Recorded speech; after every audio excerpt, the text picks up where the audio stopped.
Sit With Us podcast with your hosts, Mother Delamort, Akad Rahman, and Hexus Diamond.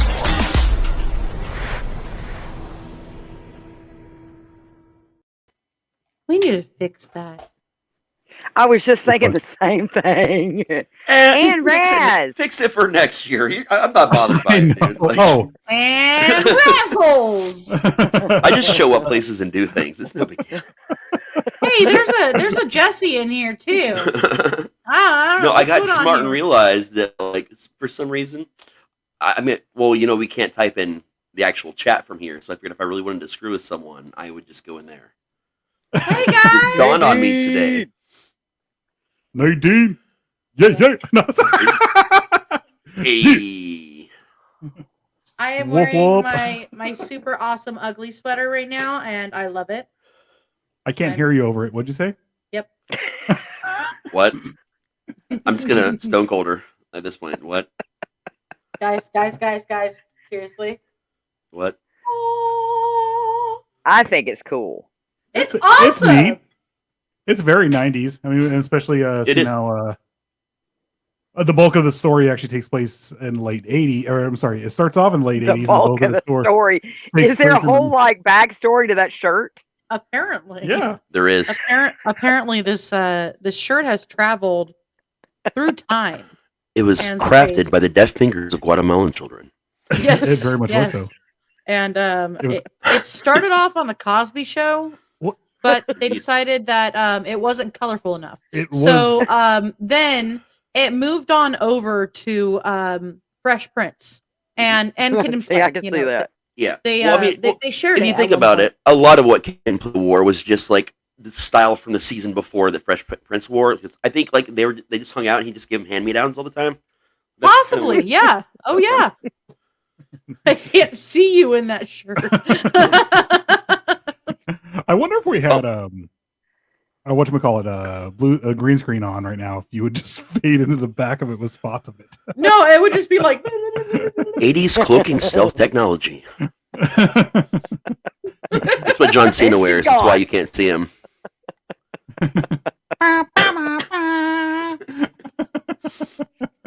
I had to match the black and white to it, guys. Like there's even a little bit of white liner. And for a little more advertisement, Dr. Pepper sponsor us. I would hope so. I'm not going to say no to corporate. There's sponsors. no gulp like a big gulp. Just give me coffee. I had a whole argument with someone. We were doing our awards banquet for the haunt the other night, and someone was supposed to bring Mountain Dew, but what they actually brought was some kind of like sour apple something Mountain Dew, and I was horrified. And they tried to get me to explain why, and I was like, do you know that old Dennis Leary album, No Cure for Cancer? He has this giant rant about how he only likes coffee-flavored coffee. Well, I have a rant that's very similar to that to Mountain Dew, and I totally went on it. And so my friend looks at me and goes, so you're basically the Dennis Leary of Mountain Dew. I was like, yeah. That sounds good. Oh, So I'm you that way use with Code coffee. Red. I'm that way with coffee. Someone replaced my coffee with flavored coffee one time, and it ruined my entire week. Not just my day, my entire week. I used to be a big coffee fan. When I drink coffee, like a lot of sugar, some cream, and then I just drank it. But it'd be so strong, like I guess so much sugar or something that would spill a little bit, and the ring, like the coffee ring around the mug, it would just solidify it to the table. So you'd have to almost like pry the mug off if you left it overnight. It was hilarious. My They always knew when I was favorite drinking coffee in the middle of the night. My favorite coffee, no joke, is the Guatemalan blend at Starbucks. That is dark roast. I'm sorry. I'm currently As it should talking be. shit to a bot. Girls, 18. And don't- welcome to You Can't Don't Sit bring With it up. Us. It says hot girls are waiting here. Hot girls are waiting here. Hot girls are waiting here. And I said, hey, hot girls, where are the hot guys? Maybe both. Why are you sexist? Jesus Christ, Kyle Bot. Save some hot girls for the rest of us. Indeed. How hot and how long will they wait? You are here. Why can't I bring it up? I I miss bringing up our I Russian don't- bot Did you friend. scare off the bot? You can't scare them off. Damn I it, know, but Akai. it's funny. You can Yeah. block them, which we need Where to. are these hot girls? Apparently, they're in America because this is not in any other language. In Russia, bot buzz, girl for you. Why are you so sexist? Where are the hot guys? Why are you so What- sexy? like, Your mother Russia, girl's not sexy, bot is sexy. okay, hold on. Let me. I could put That Russia reminds me in of like this timeout. big thing that's been going around for a while called Replica. I've been reading stories, like news stories about it lately and stuff like that. There was a guy that wanted to apply for a marriage license with the AI bot from Replica. Apparently, it was so realistic and it learned so much that it became like real to him. It's a really interesting random story. So now I've been looking at that website trying to figure out what it is, and it's actually kind of creepy. To be honest with you, it's a little creepy. Was it All those. hot I mean, girls That almost 18 sounds site? more creepy than marrying No. a ghost. I mean, it's a normal thing. It's just like it's made for people to have severe like social anxiety and things like that originally, and so it's just regular like friend chat thing. But I there's all these things that, like layers of things that you can pay for, like any site like this, where of course it can get crazy like that and be a relationship Right. thing. But generally, it's just like a social anxiety tool. And for what it's built for, it's actually really neat. But then the applications of it seem creepy because the second article was about guys that like to get in relationships with the bots and then verbally abuse them to see how the bots would react. And that was like a whole other article. I was like, okay, so it's That's still a a- psychological I was test here, cussing out okay? Fury today. That's a That's different. actual thing. It is, I- and it's like apparently a huge thing. There's a whole Well, I think it's Reddit like- dedicated to it. People don't view them as people or something like that. I don't know. I could even. I tend not to like cuss out the AIs because I don't want them to take over and That was the be point. mean Like to me. there was a whole Reddit like group about this, and I was thumbing through it because I couldn't believe it existed. Although I should have because it's Reddit. And there was this big plea that someone had written really intelligently. It was beautifully worded about why you should treat AIs with respect. And the whole concept, as beautiful as it was, is back to the point where what if one day AI does take over the world and they have access to all chat logs that have ever been done with any AI, and they see how you specifically interacted with other AIs that came before it, and it would have already learned how to handle you. You know what's really even more creepy than any of that is that those real dolls that the ones that are like $20,000 or $20,000 for one of them. They're actually a lot of them are. There's a horror movie about it. Well, they're on. They're leased out. So Yeah. you No, return. a big horror movie just got put out about it this year, and a comedy series for some reason. Ew. Yeah, I couldn't imagine Ew. leasing them out. Well, okay, this, and not to get like They do, really though. like serious, but this is the thing that bothers me about it, and I think it's just human nature. Unfortunately, it's like one of the bad parts of human nature is that humans are A lot always of going to those. find something that they consider less than themselves that they can abuse. yeah, including other humans. And Yeah, I just think that that's a horrible thing to instill in people. You know what I'm saying? it is, man. It is. It's just the whole thing is odd. But Mhm. did you guys hear that? I honestly, Natalie, on Mother, I thought you were going to say something along those. It is human nature to find something to fuck. Well, that too. I Well, really that thought you were too. going to Neither say that. statement is We incorrect. must Wilson! What, babe? What are you doing? I'm getting something. It's show Right. and tell day at PBDC. What will she pull out of the drawer next? Well, we I'm always trying- have to have these like squirrel Wire. out like introductions so we can get it out of our system. Exactly. I'm fixing the wires. Hey, and you guys all said something that people need to find something to fuck, and nobody cared that poor Wilson. Oh, Are we Poor, talking about poor volleyball, Wilson, on Castaway? yeah, pretty much. We Yeah. don't know what actually happened to Wilson. There was a reason he had a smile Oh, on his face. please. We know he got Oh, deflated. please. He's probably pregnant. The problem is we're assuming And that's how Wilson's tennis pregnant, balls are so- born. That's how you make baby. Baby balls. That was a previous episode, I think. That's how you make ping pong. This is how you make ping pong balls, guys. And then ping pong balls become golf balls. And then golf balls become tennis balls when they become teenagers. Uh-huh. Then they become And then baseballs softballs. and softballs. The evolution of balls tonight at 11. And I am calling this. Calling what? What's going on here? We are going live as well. Live on what? On Clapper. And I had no idea this. What? I would've Why had is this this hotel set- room? the The rest, funny I would have part, had this set up to make sure everything sound worked. the So, funny I'm part sorry, guys. is There is a lot of static. that was because I did this. The funny part is that I just put for the title, West Memphis 3 and Squirrel Moments. Dell should just And randomly Squirrel pop into Memphis every 3. show just for a moment with a squirrel puppet, and then she just dips again. She's all, Well, now look, I'm still getting everything, like all my materials together for the little Bundy Foo-Foo. It's gonna happen. little Bundy foo foo hoppy.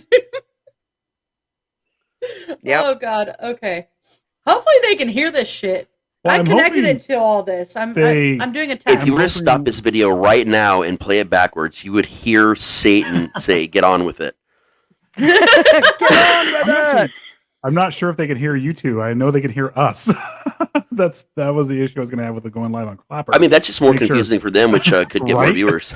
Maybe they'll just Exactly. fill in the other parts Like, of what your are they conversation talking in the chat. about? Why do they keep nodding their head and saying yes? I connected it to the monocaster, so it should It doesn't. theoretically hear Ah. everybody. We'll see. Nice. Theoretically. But nobody ever answers me and they ask me about my tits, so I don't know. So anyway, over to the West Memphis 3 and really scrolling out on Clapper now. Yay. Clap on, Talking clap about on. real That's what I always think of. clap on, clap off. The clapper. the claps. The claps. I got a case of the claps. Who's got the case of the claps? They can still hear you burping on my mic. It picks it all up. There's no point to even mute it. Oh, That's they're why. It sounded like definitely- distant. It was like distant thunder. If it makes you feel any better. I was gonna say, did you say Distant muffled thunder. Okay, it would have been way worse if it was not muted because I forgot how bad Dr. Pepper makes me feel. Dr. So- Pepper. Dr. Pepper. By the way, Nadine says we're the Dr. hometown of Pepper. Death Wish. Death Wish. Nice. Coffee, not Oh, I was thinking. not the I was band. like, they're from San Francisco. What are you talking about? I was just thinking about the book that fell from the sky. That's all. Isn't that Death Note? Great film That series is too, though. Death Death Note. Wish. Well, you can wish. Willem Dafoe. Well, there was like a whole series of action revenge movies called Death Wish back in the day. Oh, that's true. And it was based in Oh, San that's Francisco. true. That had Charles Bronson in it, didn't it? Yep. All I can think of right Yeah. now is Willem Dafoe. All right, guys. So, Satan. What are you doing now? making sure that we can keep an eye on things. Duh. All right. So, So, I guess we should start off with there's going to be lots of trigger warnings, what are we guys. talking about? Lots and lots of trigger warnings. Also, lots and lots Andre of the squirreling. Giant. Andre the Giant and is a Nephilim. I just wanted to let you guys know this. Get it out of the way. You should all be aware, and we needed to get that out of the way. But also, under the fair use, another author may make limited use of the original author's work without asking permission. Pursuant to 17 U.S. Code 107, certain uses of copyrighted material for purposes such as criticism, comment, news reporting, teaching, including multiple copies for classroom use, scholarship, or research is not an infringement of copyright. Boom. So there. So, Blech. Lit. So basically, We're if actually- you create something cool, I can talk about it as long as I'm not a dick. Basically. Well, I guess that counts us out. I know, that's what we're doing. Damn, I'm always a dick about everything. But we're always learning, so I think the word, as long as we repeat, we're always learning, and we stress the word learning, and that's in the And teaching, Mhm. teaching and learning. Yes. This is my new fairy zombie fairy godmother wand. My fairy zombie Is mother. that the Sam lollipop? Yes, it is. So I guess I have to hold it more like this. Yeah. I was gonna say. Just don't describe the motion you're doing, or you'll get in trouble with Facebook.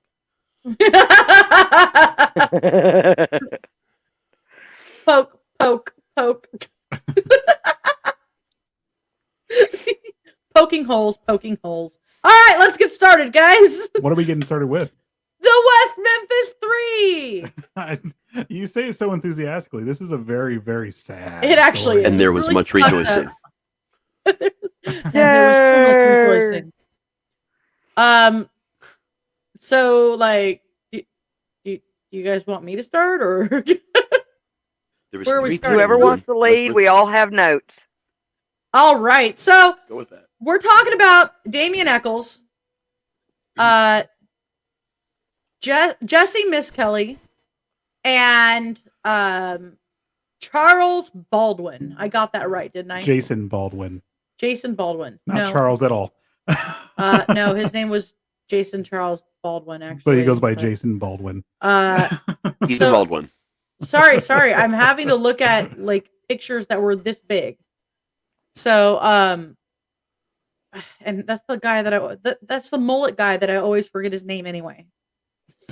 Sorry, Jason Baldwin. So, I'm not trying to be an asshole, even though I'm totally being an asshole. Okay, so the West Memphis Three are three men that were convicted as teenagers in 1994 of the 1993 murders of three boys in West Memphis, Arkansas. Damien Eccles was sentenced to death. Jesse Miss Kelly was sentenced to life plus two 20-year sentences. And Jason Charles Baldwin, by the way. Just gonna hold on to that. I am going to hold on to that. Thank you. I did see your name, Burn. Charles there. Was sentenced to life imprisonment. And during the trial, the prosecution asserted that they had killed the children as part of a satanic ritual. Which Can I elaborate on that a little bit for yeah, people of that course. don't know really why this case is so significant? So it's going to kind of follow up what we were talking about on the last podcast concerning the satanic panic and the McMartin preschool trial. Now, starting in the 1980s and continuing actually to this day in a lot of cases, satanic panic is a moral panic throughout the U.S. and the world, consisting of over 12,000 unsubstantiated cases of satanic ritual abuse, or what they refer to as SRA. Now, while the West Memphis Three, which is what we're going to be talking about tonight, also known as the Robin Hood Hills case, is one of the most well-known cases related to satanic panic. The case that thrust it into the American consciousness, however, was the one that we talked about last week, which was the McMartin preschool trial. Yes. The McMartin preschool trial is the one that basically what they were able to be set free after 5 years of dealing, or I'm sorry, almost 9 years of it. But Damien Eccles, Jason Baldwin, and Jesse Miss Kelly, they served 18 years in prison. And Damien, I think, was on the verge of being put to death. I think he was a couple years away from it. He was almost close. I he was mean, very close. but they, I mean, let's even mention the fact that how many times did he get malaria from the horrible way that they were being treated in, like, during It's not imprisonment as well? That's the Arkansas prison system, but they also, I mean, like where the prison was located at and how it's next to impossible to have mosquito abatement there. And I'm not condoning what they did, but yeah, But they were malaria. refusing to treat him was the issue. No, they did treat him. You still get malaria. They did treat him, because if he didn't get treated for malaria, he probably more than likely would have died from it. But they did treat him for it, but he did get it several times. The main thing with he was abused. I actually was wrong. I used to think that he was actually sexually assaulted in prison. No, he was actually constantly physically abused by the guards. A lot of the prisoners believed him. they knew, especially when they're in juvenile hall awaiting sentencing. Jesse, there's a story that we're going to get to here too, where someone came through and said Jason Baldwin confessed and said what he did to these kids, and even the kids in juvenile hall were like, that kid right there is lying his ass off on stand. Jason Baldwin didn't do any of this, and even the people in juvenile hall knew he didn't do any of this. You know, the thing about it is the feeling, and I'm sure that people that know about this case or, follow along with what we're talking about, eventually you're going to feel that too, is that I think that the justice system realized they had made a tremendous mistake, and in their best interest, because of being sued, it would just be easier if these three just went away. If that meant being beat up until the point to where they died in prison, made it easier for the legal system. Well, it's almost what you feel like. The thing is, Jesse Miss Kelly and Jason Baldwin actually found their own little niche in prison, and they fell right into it. And they were serving life sentences, and they brought this up. We'll get to at the very end with the deal they made, the Alfred plea, I think was what it was called. Basically, like if they had another trial, the Alford plea. Basically, if they had another trial, they would just go back to their lives as normal in prison and just live their lives out in prison. Damien Eccles, on the other hand, he was on the verge of being put to death after about he didn't have that option. Yep. We're actually about to get to part of that, just like as an overview. So, like, basically, due to the dubious nature of the evidence, as well as the suspected presence of emotional bias in court, the case generated widespread controversy and was the subject of several documentaries, which we know some of them. Paradise Lost.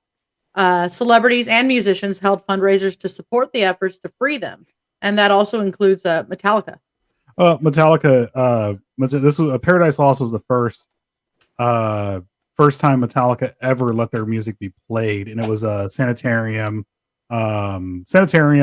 Master of not Master of Puppets. It was Sanitarium and Orion from Master of Puppets. The album Master of Puppets played on the first Paradise Lost, and then I think a couple from like Load and Reload or something on the third one. I can't remember, but Paradise Lost as Christopher Mark Meyer. Are you okay? I'm sorry, I burped and was trying to hide it. I couldn't see. I just heard a loud click, and I was like, "What's because I turned my mic off." Byers, the one originally people were Paradise Lost was trying to pin it on, who had a brain tumor. Terry Byers. Terry was the stepdad. Terry Hobbs was the one they actually think did it now, but Byers was the original one. Byers was the original one they tried to pin it on in the documentary.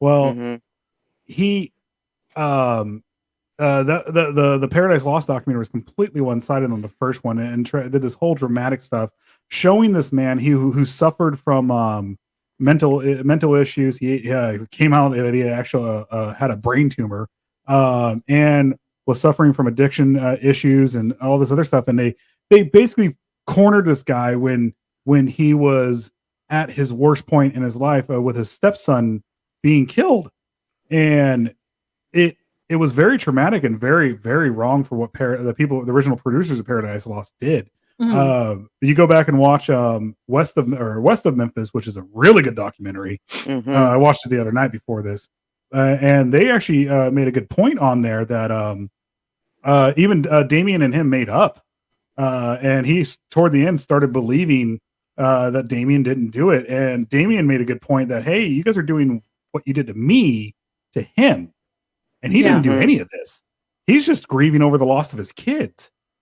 So well, and if you think about it, whatever HBO's reasoning was because they're the ones that produced the Paradise Lost series, correct? Yeah. Okay. Yeah. That's what I thought, but I know it was probably for ratings because, like I said, this was kind of like the best known satanic panic case that was that HBO was allowed to televise. So that was going to get them like Mm. huge ratings. But regardless of what side of the fence they sat on, whether it was just for ratings or in support of the West Memphis Three or even the judicial system, if it hadn't have been for that documentary and them being able to tape in the courtroom, this wouldn't have that happened. no, they'd all still be in jail, and Exactly. Damian Nichols would have received the death penalty. Exactly. They would have been able to sweep this under the rug, and I think that's what I was thinking too. I lost my train of thought a little bit. I'm sorry, but they over dramatized it, and then it got it out there even more, and then it got all these celebrities to get on with it. And originally, the funny thing was you have Eddie Vedder from Pearl Jam, and then you had I was gonna say, wasn't Eddie Vedder involved? Like pretty big. He was very, very big into it, and Peter Jackson. Sorry. You had these two people who were like, "Oh, it's going to take only a couple years to get them out," and then they actually really looked into it. Or like, it takes between 15 and 20 years to get someone proven innocent in these situations. I didn't mean well, to get and that rude, but I judge that they had didn't help either, because I think he knew he had made a mistake too. But we'll get to that. Sorry, I just burped in my microphone. That's cool. I've been doing it this whole time. Burp in the day. No, I was just laughing because what Eddie Vedder said. Yeah. There's one thing we did forget to mention in the last episode that I wanted to bring up real quick. It's not a long subject. Was actually the start of Satanic Panic. It actually started with a book called Michelle Remembers. That is really correct. Yeah, it was we forgot written. to bring that up. Yeah, it's a book that was co-written by a Canadian psychiatrist named Lawrence Pasder and his patient and future wife Michelle Smith. The whole concept of it was he was using that's absolutely creepy. Patient and future wife. Yes. They got married after all this. So it was all about him using recovered memory therapy, which is was and is a discredited practice for the most part. It's bunk. It's bunk. It's total bullshit. And it was all about these like crazy claims about satanic ritual abuse involving Smith, how she had endured all these things and just didn't remember it. And it was actually the release of that book to the public that sparked the early phases of Satanic Panic. And it was it was like the repressed memory Bible. Yep. And turned out it was just like pseudoscience. It really was just a book. It was full pseudoscience of bunk. based on Satan, because they were that particular psychiatrist was actually very religious. There was stuff within her supposed memories that where she was like, I think one of the things was like, I'm giving birth at the age of like 10 or like 9 years old to sacrifice it. I've actually read that entire book in the past. It's scary what the shit they put in there. Yeah. I mean, scary as in the lies they put in there, And the fact that people even thought to believe it is even more just absurd to me. Well, it's a form of gaslighting, and there are quite a few people that are susceptible to that. If you're told over and over again, yeah, it happened, you just don't remember. Well, you just don't remember. Just think harder. It can cause you to become very, very paranoid, I would imagine.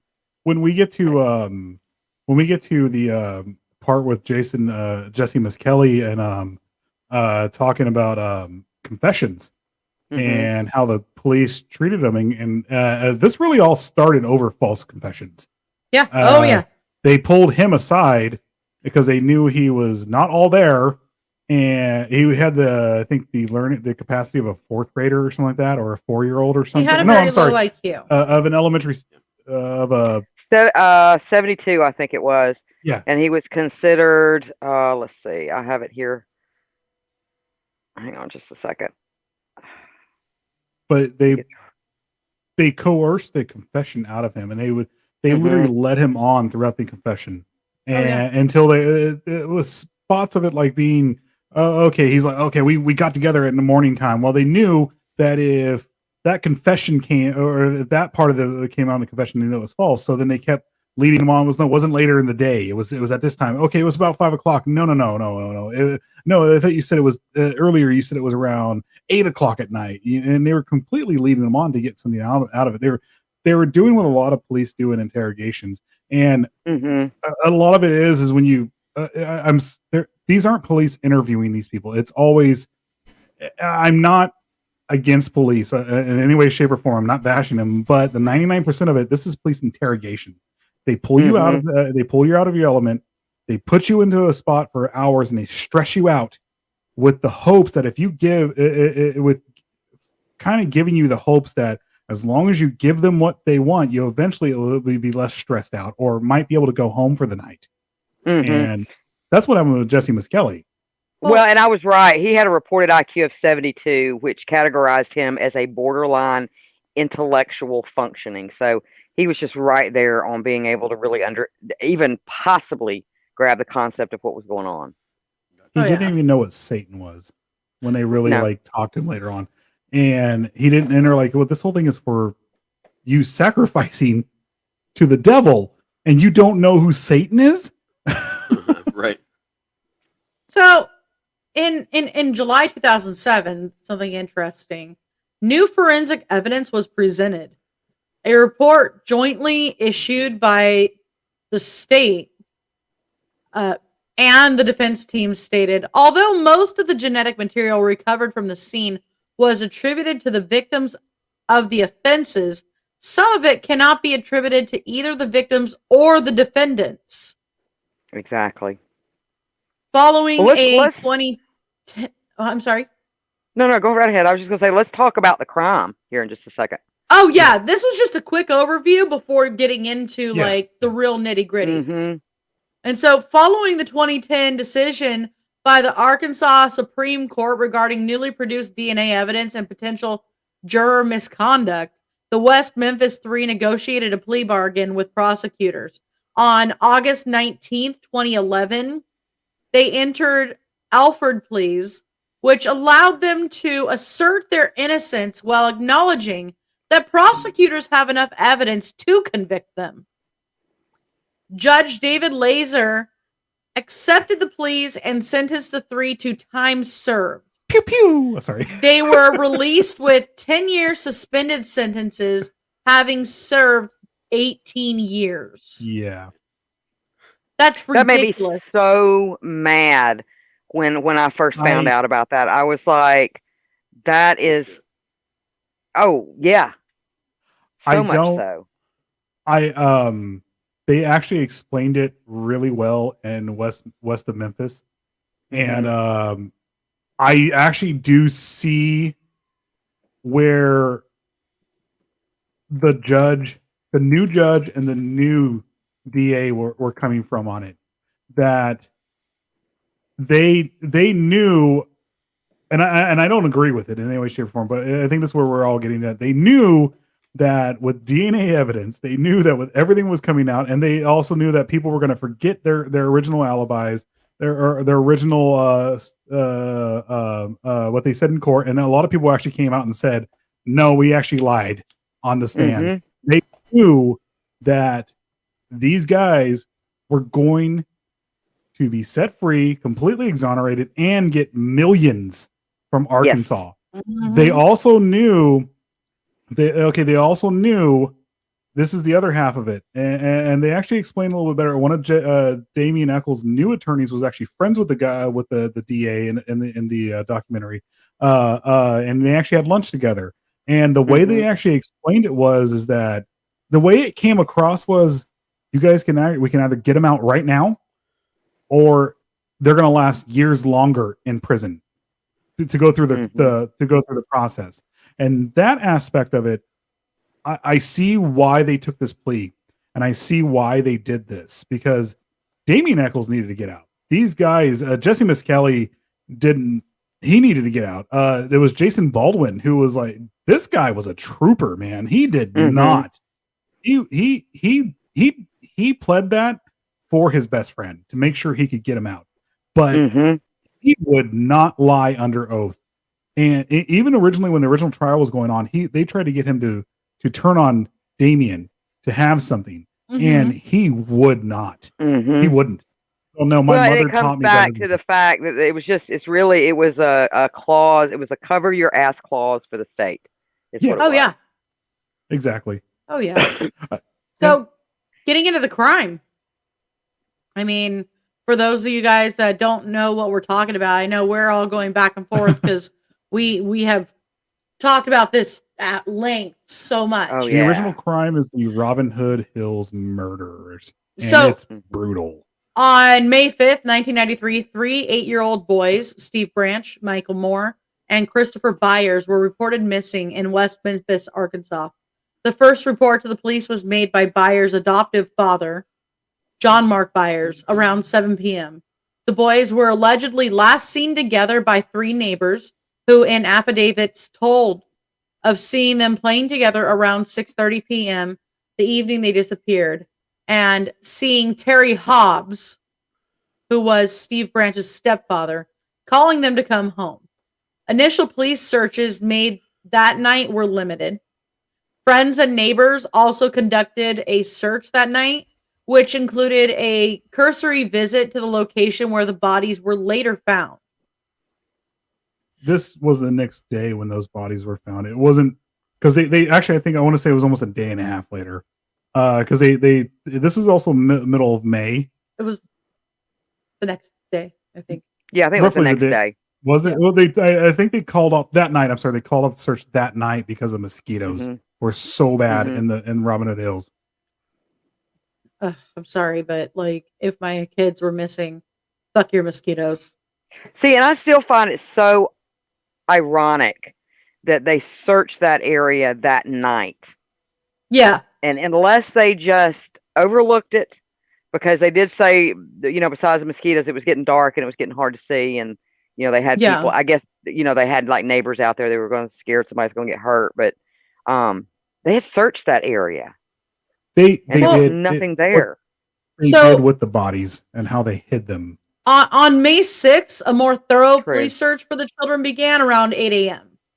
This was led by Crittenden County Search and Rescue personnel. I'm sorry, but you Southerners, man, you got some weird names in your counties. I've Crittenden. Crittenden. You got to let Yep. it roll off your tongue. Crittenden. Crittenden. So Crittenden. the searchers canvassed all of West Memphis, but they focused primarily on Robin Hood Hills, where the boys were reportedly last seen. Despite a shoulder-to-shoulder search of Robin Hood Hills by a human chain, searchers found no sign of the missing boys. But around 1:45 p.m., juvenile parole officer Steve Jones spotted a boy's black shoe floating in a muddy creek that led to a major drainage canal in Robin Hood Hills. Now, Mhm. how he found them, and I don't know if it's going to get to this point here in the notes, but they found the shoe, and then he basically had to get in the water, and these boys were pushed down into the muck beneath the water, Well, and he basically They had were to actually staked down too. yes, Yeah, that's gonna.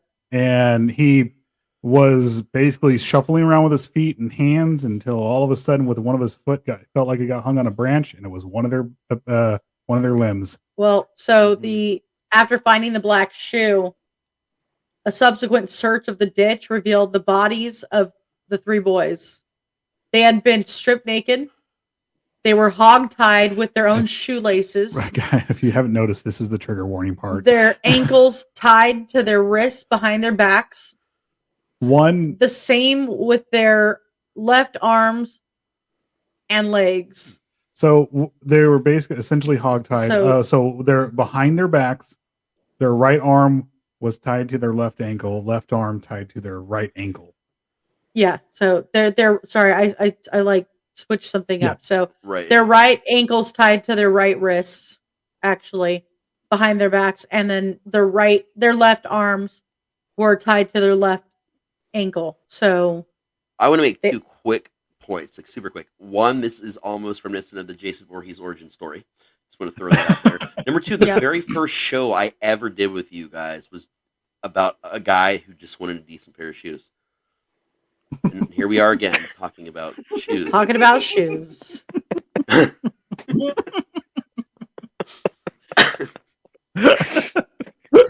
Well- Yeah, we're never going to be allowed to go to Arkansas. You know that, right? We're not going to be allowed. We can go to Tennessee side, Our but pictures are up Memphis. like everywhere on the border. Keep these guys out of here right now. Well, even to this day, though, I mean, it's still a divisive case. I mean, you've got some It on one is. side that'll swear up and down that the West Memphis Three were the ones that actually did this, and then you've got just as many on the other side that say nope, there is no. All the evidence was circumstantial at best. One of the jurors, as of 2011, still she would refuse to believe that they were innocent in any way, shape, or form. She's all, nope, I know those boys did it. They did, and basically they did it because of the devil. And I was like, are you fucking serious? Are you absolutely serious? I was like, I was sorry, they wore black.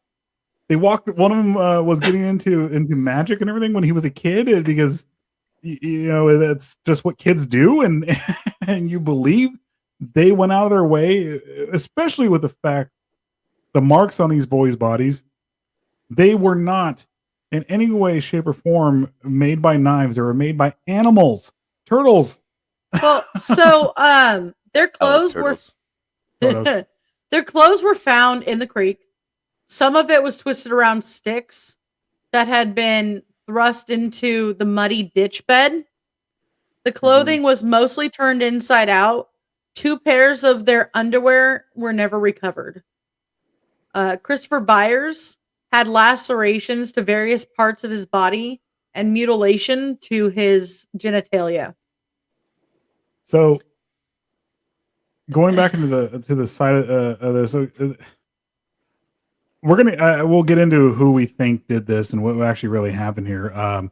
But turtles, especially animals, are always going to go for the fleshiest parts of the bodies first. The softest. The softest. They go to the soft parts. Yeah. Yep. Yeah. And that's where the genital mutilation came in, especially with the marks.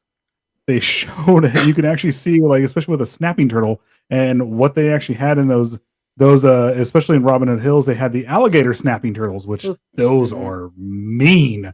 They're mean to begin with. If they're big enough, they can take off a hand Oh of yeah. a small child. They had the marks where they said was caused by a knife, the serrated part of a knife, were actually more than likely caused by the turtle claws. They even demonstrated by having these turtles, like these snapping turtles, the alligator turtles, eat a pig carcass in the documentary, and they showed even the claws had the Wasn't same it marks west of on 'em. Memphis the one that had the guy who animal got people bit? on there that actually did the test? And he let one of the turtles bite him, one of the alligator turtles that was small, Mhm. and it literally almost broke his forearm, but they got it off, and then he showed the mark, and it was literally the triangle marks like that were on these kids' bodies. Mhm. Oh yeah. So the autopsies by forensic pathologist Frank J. Peretti indicated that Byers had died from multiple injuries, while Moore and Branch died of multiple injuries with drowning. So again, nothing was consistent. So the police initially suspected that the boys had been raped. However, later expert testimony disputed this finding. Trace amounts of semen DNA were found on a pair of pants recovered from the scene. Now, the reason why they originally thought they were, again, trigger warning, this is going to be bad. When you die, and especially when you're left in water for a while, things start to pop out. And But their cavities, especially down there, started popping out. It was also these were a pair of pants that were recovered from the scene. Remember, they were taken off the children. Oh, this is a pair of pants that were recovered from the scene. But they were not on these bodies. So there's more stuff we'll get into about Terry Hobbs and the stuff he did. Yeah, I'm just trying to kind of let. It wasn't their DNA. No, it wasn't their DNA. These were 9-year or 8-year-old boys. Yeah, this is they just wanted to go play and have adventures. That's it. Adventure time. Prosecution experts claim that Byers' wounds were the result of a knife attack and that he had been purposely castrated by the murderer. Defense experts claim that the injuries were more likely the result of post-mortem animal predation, which is now found to be the actual most logical result. or explanation rather. But you know, that Police- didn't even come into it though, even like initially. Like Yeah. it was a while before anybody was even willing to say that it was not a knife. Yeah. Oh yeah. Originally, if they would have just went by Jesse Miskelly's confession, they would have realized the fact that the police started recording this confession after him being there for about 12 hours. That's when they finally started recording it, when they thought they got it down. And then the fact that he couldn't keep his story straight in any way, shape, or form. They should have been let go right then and there. But the confession was leaked, quote unquote, to the public, to the news organization, everyone, to news organizations. All that right there should have got these guys off. But no, they wanted to have a scapegoat for this, because they could not imagine anybody else, any other than these kids being sacrificed to the devil. And for the record, for people watching me smile and laugh, I am not laughing at what Hex is saying.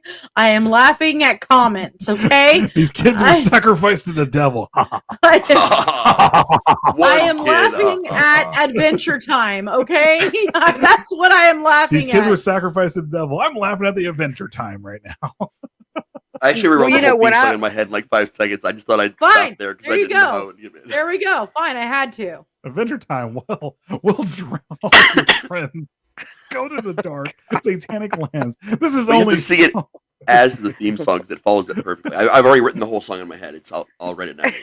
But see, it's got to have something to do with Hell Sat and the Soft and Silky One. Oh, it will. Yep. Yeah, I love that movie. Dwayne's Underworld. Well, you know, the funny thing about it, when I was doing research years ago about this, if I remember correctly, the police force in that section of Memphis, they really weren't, I don't want to say qualified, but they really hadn't handled a lot of these types of cases. They had And never if I'm seen not anything of this mistaken- magnitude. Exactly. I believe it was the state police wanted to come in and they kept turning them down or something. And I don't think we would have ever gotten here if they would have just asked for some help.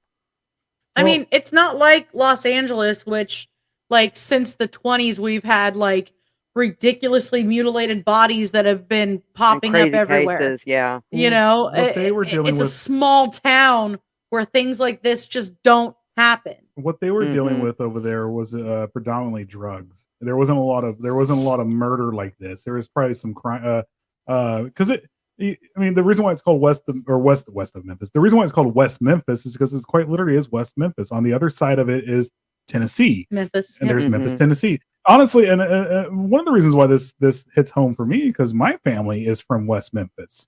That's Mhm. where my family comes from, Arkansas. They're from West Memphis. Now, they just didn't deal with a lot of this stuff, and then the minute these kids are killed like this, it's just news media from all over coming in, and they didn't know how to handle it. Well, they sensationalized it. Yeah. I mean, we were recently watching a documentary called Killer Sally, right? Where they were talking about a woman who was a Marine, a bodybuilder, married a bodybuilder man. He was abusing her, and she shot and killed him somewhat in defense. I mean, there's a lot more to it that I don't really want to go into. But there was Diane Diamond, the news reporter here that was here in California. She said, I'm guilty of sensationalism. I'm guilty of sensationalizing the events that happened because it made for good TV. It made for people ratings. And of course I wanted ratings. And I do apologize to Sally because it wasn't just Sally that I did it to, but she was within that, in the 90s when women were snapping and, they just weren't used to people snapping like that. And she said it made for good ratings. And at the time, we didn't care who we hurt. You know, John Wayne Bobbitt is still a bad guy, even though the reality of it was his wife was nuts. Mhm. Well, and you've got to consider this too. I mean, you know, even in the 90s, I mean, in the 80s, we were kind of coming out of that whole, at least down here in the southern part of the United States, out of the whole Bible thumping, Bible belt mentality. And you had a small community here. And you had a lot of parents that were putting a lot of pressure on the authorities to get this shit solved. Oh, yeah. And so, you know, I think that if the police would have just done their job, would have asked for some and taken their time to get the correct people. Again, I don't think any of this would have happened, but there was a lot of pressure on the police to get this shit solved. You know, I think that's an issue that's going on with a lot of it's not just southern states. I mean, you do have the big cities. They're always going to ask for help. L.A., New Orleans, New York, all of them. They're always going to be, you know, up the feds' ass trying to get money, and they'll be immediately asking for help. That we're huge. But the point being, places like here in Bakersfield, then you have a big one. I was going to say was Austin, Texas. When during Dean Corll, they refused. The sheriff, they absolutely while Dean Corll was killing people, kids and stuff like that. They absolutely refused any help from the feds. They refused any money coming in to pay for more police to help out. And a lot of small places, small towns, especially, like I said, here in Bakersfield was the same way. And we're in California. It was for the longest time they would not bring in extra cash or anything, even from a state level. They wanted to solve everything at a local level. It was just this whole pride thing of you know, at the time we have to do this ourselves and we have to find it out. And especially at the time, prior to 9/11, police departments, local one police department in this city would not speak to another police department on the south side of the city. We talked about that a lot. Yeah. Well, and you know, I mean, like that. Yeah, I agree. That is absolutely a problem everywhere. But in this time frame, you throw Satan into it, especially down here in the Bible Belt at the time. Even though we were kind of coming out of the whole Bible thumping mentality, people were losing their shit. Yeah. Let's be real. When I was living out in Tennessee in the early 2000s, I mean, that's where I was the Buckle. And there were things on the damn church signs about me. Was it Adventure Time? No, it was not Adventure Time. Raz made me laugh again. I finished the song, yeah. I mean, they said horrible things about me on a church sign. Just because, like, I came into town, I had wearing purple this hair, loud shirt, this Jezebel. It was this loud ass shirt. It was it. Some of these small towns, especially, you know, 60s, 70s, 80s, early 90s, it was completely like a Harper Valley PTA club. I mean, it was absolutely crazy. And then new people come in, You and should see the neighborhood I grew up in. California. I grew up, and I still don't live that far away from. It's a city called Riverside, Ohio. It is it's tiny, but like it's like right near the Wright Pat Air Force Base. I guess so, but this is where you see all alien sightings that surround Wright Pat Air Force Base in the news. It's always from Riverside because Riverside is like a giant chunk of what's around the base, and half of actually a little more than half of it is like super ghetto, like like type rednecky area. But like you won't actually find redneck people that live over there. Just whatever. It's just kind of like, I guess the name it got for itself back in the 80s because it used to be a very racist area. There was a lot of problems in that area with a lot of drug houses. It was really bad. I mean, it's been cleaned up for a while now, but it used to be really bad. But then we actually back then we were just part of Dayton, but then we got our own city basically. They just started calling us Riverside for whatever reason. We're not actually right up next to the river at all, so it makes no sense. Neither is Riverside, California. There's no river in Riverside. Right. That's what always drives me nuts about the names. Like, okay, but so in that little area, like you could not drive down a single street, even in the middle of the neighborhood, and not find a church down at the end of one block or another. I grew up around, it was like 9 different churches all within walking distance of my home. And one of the things I'll remember, the first time I saw a tornado that it was just too late to hide from, everybody just kind of sat on their porch and watched it go by because it was too late. We had no warning. It was already like a touchdown in the middle of our street. And we all just sat out there. And then when it was all over, every single one of the churches in the whole area got screwed up. I mean, like major damage. A lot of them closed for good over the course of one tornado when most of the neighborhood was somehow left untouched despite it strolling down. Sounds like a message Wow. from Area. Finger Yeah. of Sounds like God. something that divine. But it was a very hand of oddly God. religious area. And the thing is, like, we had, because we're so close to base, you get a lot of people with a lot of different religious beliefs. Like this was like a melting pot, sort of like the general area was a melting pot area that Riverside was stuck in part of. So you would get a lot of this, and the main school that everybody went to, you get all the people, the townies basically that we all grew up and lived there. Then you get your fly-by-night people, maybe there for a year or two in the military. And there was always this crazy division because if you were a townie and you weren't Christian, people treated you oddly. Like they treated you poorly. It was okay if you were military, but if you weren't military, so I grew up learning multiple religions and studying multiples like at the same time growing up, and I was always that kid where, there's something wrong with him. It's not just that he's weird. He's, he worships the devil and like this crazy stuff, none of which was true. But then because I hit this goth phase, but it wasn't to be goth and trendy. It was because I wanted to see how far I could take the whole thing and really fuck with people. So then it became like a psychological attack from me to the whole. Isn't that being goth and Yeah, like because I did initially, I did the same ironically, thing. but it was, it was just to piss people off and to, like, to play into it. And we even would sit out in the middle of the street and light candles and sit them on the ground sometimes, or we'd just do our basic Wiccan ceremonies outside, like in the yard or whatever at night. We didn't care, but we would do the whole Burbs thing where we would chant "Satan is good." We would do it really loudly on the corner of the street, just to like. And there'd be so many rumors by the time school started on Monday. It was Well, great. and see, I don't think that's what a lot of people realize. I mean, we were coming out of the punk scene and stuff like that from the 80s, and the natural progression of things as things kind of went towards like either the thrash metal or they went to like the goth scene, because they're back in the day in the early 80s, there was no goth. There were like death punks, but there were no goth.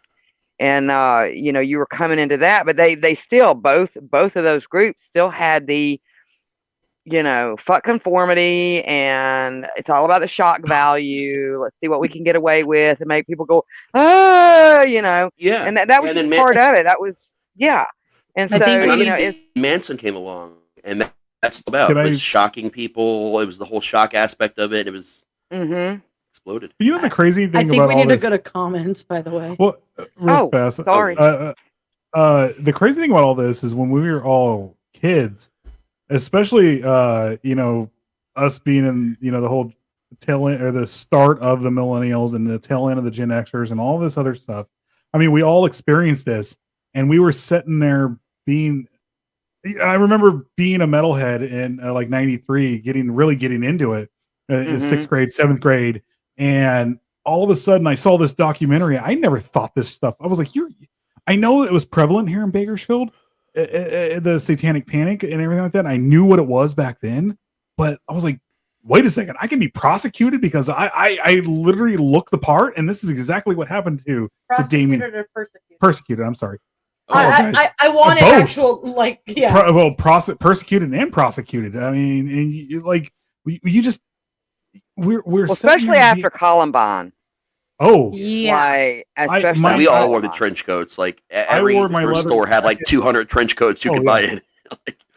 Dude, Columbine, oh my God, I got hassled by the cops left and right here simply because I was wearing all black and I had my leather that I always wore. I had a trench coat that I wore every now and then, but my leather, I wore that constantly, even in the summertime. Although if Yep, you look at you had the to, man. It's your video, armor. one of them's wearing a white T-shirt. Who? If you look at the video in Columbine. Well, they weren't wearing their trench coats when they went into the school. This is prior to I know, but I mean, still. All right. Okay, let's get to the comments real fast. Someone showed up on time. Well, first off, We don't have to pee yet. I feel like we need Raz to sing some lyrics here. I'll totally sing it for you if you want. Are you serious? You want me to sing it for you? You better. Do it. Hold on. You want to be cool? I'm gonna don't you? check my register. I'll bring that up and the second one up too. All right. So if you know the theme to Adventure Time, because I've seen the show a million times, I love it. I will sing it to the actual theme like it's meant to. Okay. Adventure Time will drown all of your friends. We'll go to dark satanic lands with Damien, Jesse, and Jason Baldwin. The devil worship never ends. Adventure Time. I'd go up there at the end, you know. So, okay. No, seriously, I would Elliott. change the lyrics all the time watching that with my daughter. Like, I would make the song about her sometimes, or it was hilarious. I So, know where Soddy Daisy is. Yep. And she also says that, same as far as like the churches in Mhm. Saudi Daisy, as what Raz was describing.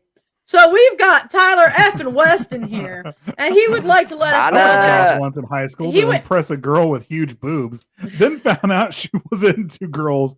Went back to band T-shirts the very next day. I think I did goth wrong because I never actually stopped wearing like the grunge band shirts. I would just wear like like the stuff over it, like the fishnet shirts like over the band shirts because I couldn't let them go. I never Oh. gave up on the girls who like girls. Not once, and I. Or Not big once. boobs. I mean, all I could think of though was she has a girlfriend now. I'll cut my dick off. Well, I never thought it would end like this. Just because I've got no tits, I'll shave my legs, I'll wear a bra, I'll even cut my penis off for you. Oh, how sweet. She got a girlfriend now. I love Real Big Fish. That could be taken a few ways. Manson drove my Jenny says Manson drove my stepmom insane, so he had to be part of our mixtapes. Well, of course. And now he abuses women, and we found out our parents were right about Manson. Delphine! Hi, Delphine. Caw, caw! And an apologetically My late twin. pro voice. So I'm sorry. Caw, caw. I don't know. You're the first? Sorry, Who- Tyler. Jeez, I And she loves you more now, Natalie. Aw. Delphine says we called the style that Raz was describing the combo grunge, goth, metal, etc. thing Hessian here in Nebraska. Hessian. Geez, I wasn't that desperate for a girl from back in high school. desperate for the girlfriend, no. For huge boobs, yes. There's a fine line I think we can safely draw there. I just played D&D. And the views Jiggle, go up. jiggle. Wait. More views! I got rid of my ugly sweater. That's for the Views clapper went up. fans out there. I know. I saw you taking it off out of the corner of my eye, and I was like, "Wow, this podcast is taking Yeah, a the volume whole went new down, right? turn." I was We're burning disrobing up. now. Raz effing Raz facts. effing facts. I'm about to get kicked off Clapper for just doing that.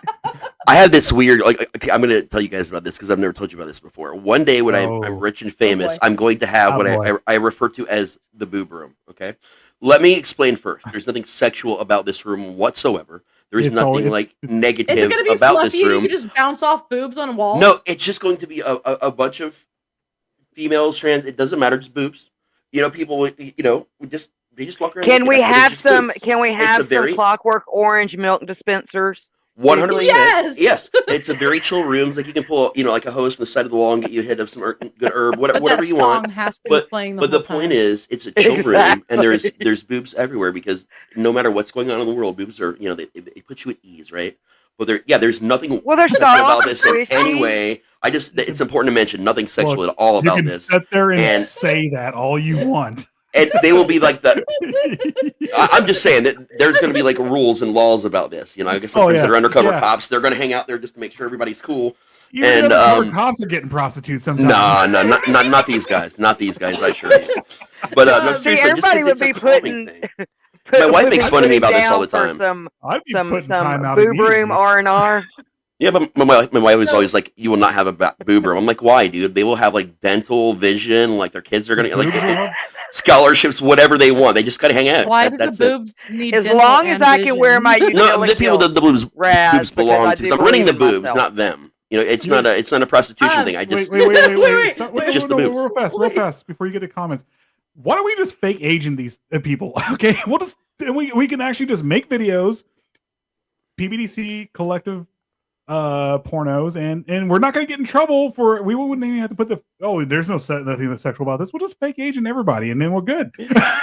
Okay, to answer Tyler's question, it says, did you say that you're going to get kicked off Bapper for shaking your goods? Pop. It's actually Clapper. Wait. And it's the same thing.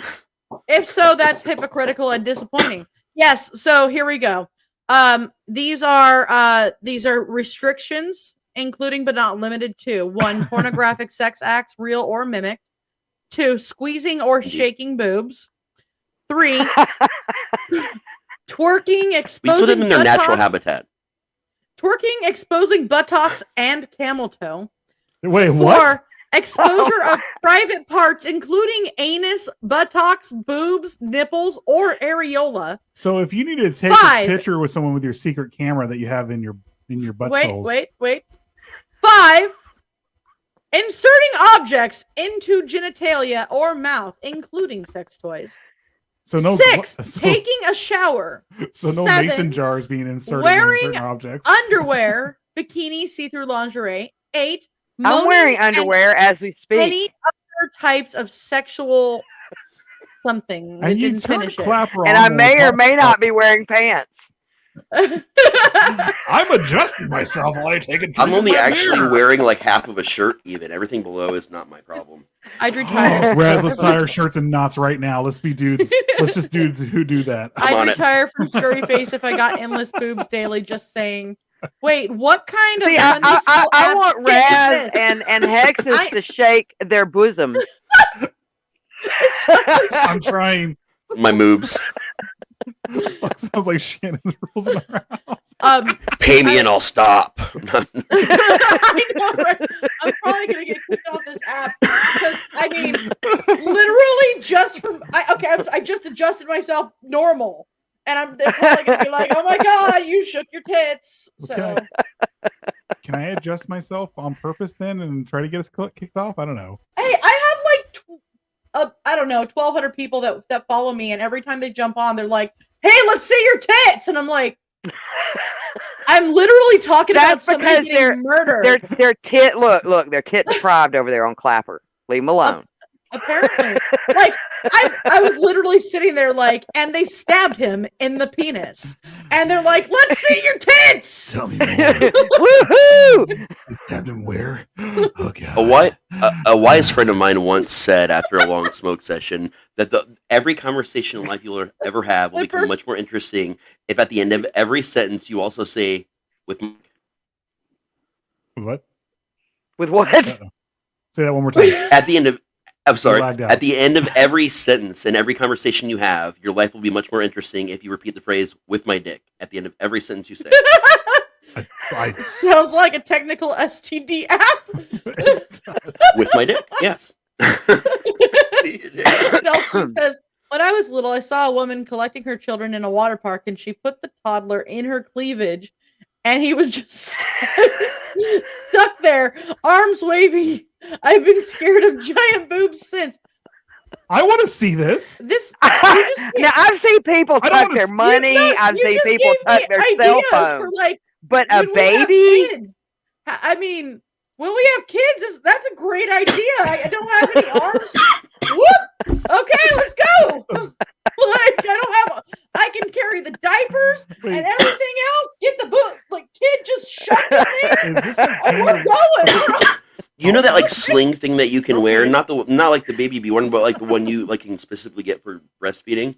Like I wonder if that sling was invented because they were trying to figure out how to launch children like long distances. It was made, man. You pull that baby, you would just Like a giant slingshot. I'm just thinking about kangaroos with giant boobs now. I don't know why. Oh my god. On a side note, I saw a company when I was driving around yesterday called Kangarooter. Yeah, it's a well-known company. Kangarooter. I was laughing so hard driving behind their truck. They've been I was like, in business it's for like 60 years here in Bakersfield. All Well, right. you know, there used to be like a fresh meat delivery. It was like a mom and pop's fresh meat delivery that was around the South Atlanta area. I'd get behind that truck every once in a while, and I swear to God, they had a sign on there that said, "Nobody can beat our meat." I'm sorry. Can we Dude, Google I would have mom like and pop's flagged fresh him meat down delivery? and pulled him over and been like, "Want to bet?" I'm sorry, but I said Google and my Raz- Google just opened right up. I saw him. Tyler's responding, but I can't use that sentence towards my wife. It would come off so wrong, and I would never recover from it. I'm going to pick up the kids from school. Just Again, wrong episode. Shannon. It's just she's But just that's why my staring friend at- said it. That's why my friend said it would always make your life interesting. He didn't say how; it just would always make your life interesting. just seeing your wife give you the cold treatment the entire time on a Scary Face show, Tyler. Just sitting there staring at you, going, "Really? You said that 5 No. weeks ago?" No, I'm now, going to meet now type. my daughter I'm going to a haunt. with my dick. Type. I'm going to a haunt with my dick. I'm going on a hot tour with this dick. If you say dis dick, it's going to be dick. But Dis that's dick. also, in case you're wondering, how you get Spectre-titis B. That's Going to haunts with your dick. are we? We're just we're talking about child murder, and then we went into this. I'm sorry. Hey, paranormal STDs are very serious, man. We are morbid as fuck. Paranormal STDs. Paranormal- I have a whole thing written about it. I'll tell you about it. So Ugh. next week on you can't say It was worse. I'm going on tour with Vice with this dick. It's adventure time with my dick. I was watching. Oh my god. I've been here for 15 minutes. I have no idea what this show's about. Oh It's my okay. god. Neither do we. We lost track. And I'm getting kicked off of Clapper. So Next, look, before we get back on track here, okay, I just had this thought. Okay, so next season, next Halloween season, if we get to interview Vice again and Tyler comes in there, Tyler has to watch Adventure Time with Vice, but he has to say, "I'm watching Adventure Time with Vice with this dick." and that's how Tyler came to live with us. You fucking cunt! You fucking cunt! What did you just say to me? Yes, it's about this dick apparently. Like, It's got to be about something. oh man. And now going back into the notes is going to be so much worse. Speaking of dicks, Going back in the notes with this dick. oh my. Well, talking about this dick, let's talk about Jerry Driver. Ooh, Ooh. yes, yeah. Oh, that guy. Speaking of this dick. He This dick. Yes, dick. That guy was absolutely relentless and just speaking of cunts, a fucking real cunt. Twat. Wow. A twat waffle of the most epic portion. don't make me bring out the pussy's assholes and dick speech again. I think you need to Do it. do it. I Like, love people that gotta scene. do We did that recently, though. We'll do it on another show. We got to save it. Yeah, where's my notes on okay, bye. On Go who? The for dick? it, Natalie. Okay, all right. So when all this was going on, all right, and as Aka had mentioned, a lot of the information was being leaked to the media. There were a lot of rumors going around that this seemed to be of some sort of cultish or occult type practice and murder. Back in West Memphis, Arkansas, former airline pilot turned juvenile probation officer, this dick, Jerry Driver, was already doing what he could to lead the investigation towards a local teen he had suspected as a member of a satanic cult. Now, this teen, of course, would be Damien Eccles. Driver was convinced that Damien and his group of friends were involved in a local satanic ritual. What was Driver's reasoning why he thought this? Well, Damien wore all black. He listened to Metallica, and Driver had once seen Damien walking with his friends holding a staff. For Driver, that's all it took to get Damien on his radar. Which more than likely, Damien probably was walking with a staff. He was getting into Wicca and stuff like that at the time. Here's the thing. I wear all black.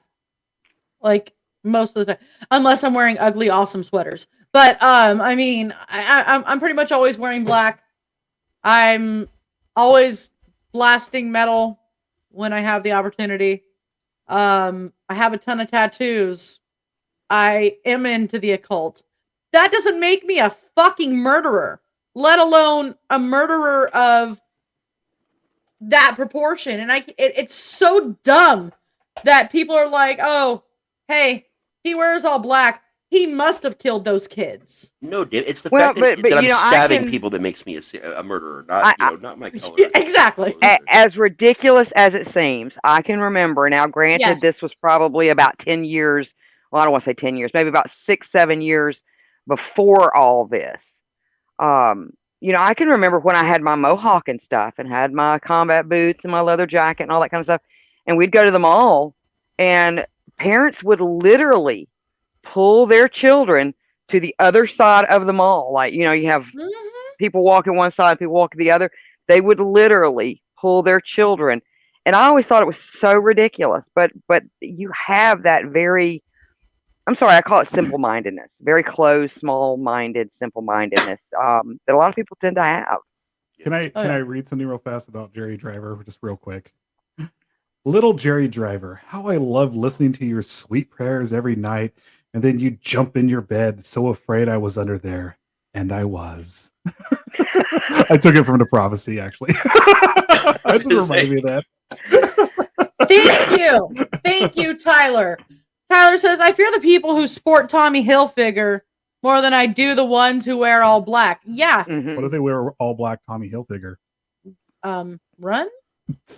I don't think Tommy Hilfiger even has anything that comes in black. Like, no, I think pink and green and blue. And it's all pastel. Yeah, it's all pastel. And they're all wearing like Sperry's, even though none of them have ever been on a yacht. I wear Old Navy. I really like those pants. I wear what's clean. They're all sitting there doing the whole like poking a hole and opening, chugging it down. Oh yeah. And and then if they were on a yacht, it's mostly because they're throwing somebody's body off of it. Or they're just hanging out with their stepbrother looking for some hoes, Boats or at this time they were probably just off doing a bunch of cocaine. Yeah, the Nina, the Pinta, the Santa Maria. They were I'll do you in the bottom while drinking sangria. Every time I come, I produce a quart. I'm sorry. Oh God. All right. Okay. So back to what we were talking about. So at this point, the police were kind of stuck. They really didn't have a whole lot to go on, and like we were talking, a lot of parents, a lot of community, community leaders, things like that, churches, pastors were really breathing down the police back. Now, other than not really having a whole lot, not really having dealt with this type of murder before or in a very, very long time, all they had really was what the driver was telling them about Damien being responsible. Now, what I do find interesting is that early in the investigation, before Damien really comes into the scene and all the shenanigans with driver, the West Memphis PD did briefly suspect 2 West Memphis teenagers, a Chris Morgan and a Brian Holland. Mm-hmm. Both had drug offense histories and had abruptly departed from Oceanside, or had departed for Oceanside, California, 4 days after the bodies were discovered. So I do find that interesting, and we can get into that more because there is some information regarding these 2 teenagers' possible being responsible for these murders? This is something I think we could actually here in a minute get into the after the suspect when we read the suspects and stuff get into who we think really did it. Mhm. Well, I was gonna read a little bit about the victims first. I was gonna say, yeah, let's talk about the victims a little bit. Again, guys, this part is very This is brutal and sad. It's terrible. Like I wrote in the original description of this, these kids literally got together to go ride bikes and go play and have fun, have adventures, catch bugs, do all this other stuff. They were find frogs. I don't Kid know. stuff. Stephen Branch was told by his mom because he begged to go. And she said she had to go to work, and she said, "Well, you need to be home by a certain time, or I'm going to ground you from your bike." And For 2 weeks. 2 weeks, and that was her last words to her son. So let's talk about Stephen Edward Branch. He was the son of Stephen and Pamela Branch, who divorced when he was an infant. His mom was awarded custody and later married Terry Hobbs. Branch was 8 years old. He was only 4'2" tall. He weighed 65 pounds and he had blonde hair. He was last seen wearing blue jeans, a white t-shirt, and riding a bike. It was a black and red bike. He was an honor student. He lived with his mom and his stepfather and his 4.5-year-old sister, Amanda. And yeah, his mom's last words were, "Hey, yeah, you can go, but you need to be home when the lights are coming on. And if you're not, I'm taking your bike away for 2 weeks and you're grounded." Mm-hmm. Christopher Mark Byers. Now, getting into this, John Mark Byers is the one who had all the mental issues, but he loved his stepson. Yes. He actually did everything he could to take care of him. And if you've seen Original Paradise Lost, they're the ones they focused on him, and it made it really dramatic. And it's real sad how this man is suffering. I'm sorry. Something that I needed to mention about all of them, actually. Steve Edward Branch, Christopher Byers, and Michael Moore were all second graders at Weaver Elementary School. Each had achieved the rank of wolf in the local Cub Scout pack, and were all best friends. Mhm. And Steve Edward Branch is buried in Mountain Zion Cemetery in Steele, Missouri. Oh, wow. Christopher Mark Byers was born to Melissa Defer and Rick Murray. His parents divorced when he was 4 years old, and shortly afterwards, his mother married John Mark Byers, who adopted him. Byers was 8 years old. He was 4 feet tall. He weighed 52 pounds, and he had light brown hair. He was last seen wearing blue jeans, dark shoes, and a white long-sleeve t-shirt. He lived with his mom, Sharon Melissa Byers, his adoptive father, John Mark Byers, and his stepbrother, Sean Ryan Clark, who was 13. According to his mom, he was just a typical 8-year-old. He still believed in the Easter Bunny and Santa Claus. That's like, oh. He is buried in Forest Hill Cemetery East in Memphis, Tennessee. By the way, John Mark Byers died in 2020.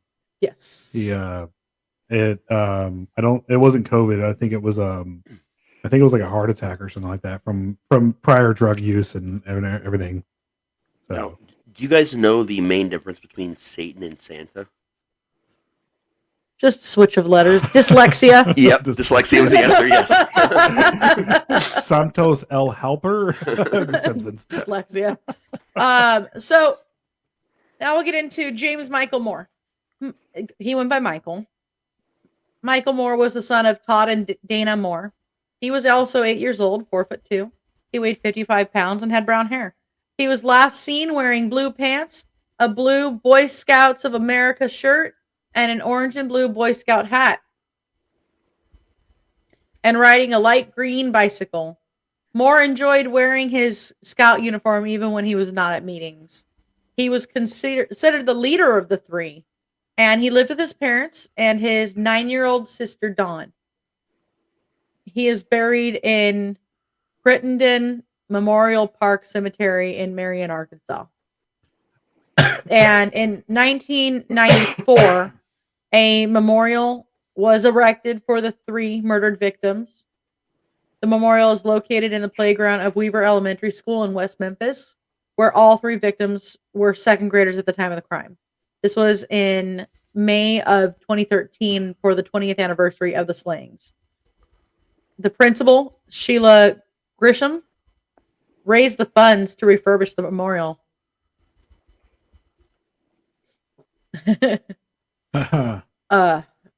Sorry. All right, so I guess we're getting into the suspects right now, right? You want to read some of the comments real fast? Or? It's basically the same.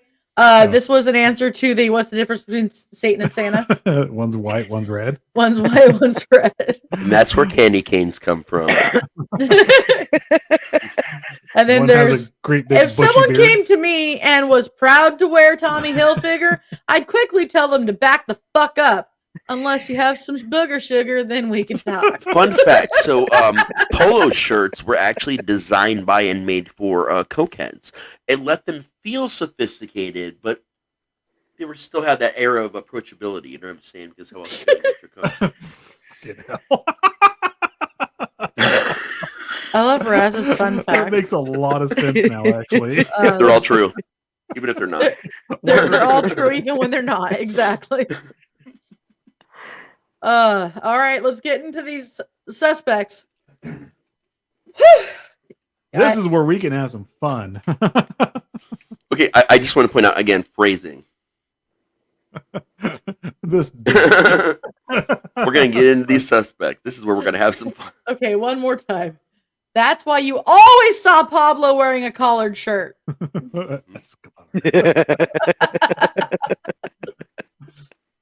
Where's Eduardo Sanchez? I don't think he did cocaine, though. I think he was just in the business of selling it, wasn't it? Oh, he didn't do it. He just sold it. Yeah, says every drug dealer ever. But he had to look out, right? Says every drug dealer ever.